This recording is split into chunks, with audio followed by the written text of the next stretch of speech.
Good night సాతోరు Gozo. మనం మళ్ళీ కొత్త ప్రపంచంలో కలుసుకుందాం. నా మాటలు వినిపిస్తున్నాయా? నాకు ఎక్కువ టైం లేదు. జాగ్రత్తగా విని అర్థం చేసుకో. వాళ్ళు గోజో సాతోరుని ఏం చేసేశారు? తలుపు మూసుకోవాలి. ఇప్పుడు ముందుకి. ఏమైంది?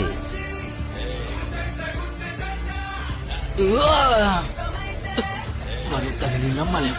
ఇతదోరి ఒక శుభవార్త. వాళ్ళు గోజోని సీల్ చేసిన B5 ఫ్లోర్ నుండి కదిలించలేరు. కానీ ఎందుకు? ఎందుకంటే అక్కడ ఉన్నది సతోరు గోజో. అదే నిజమే.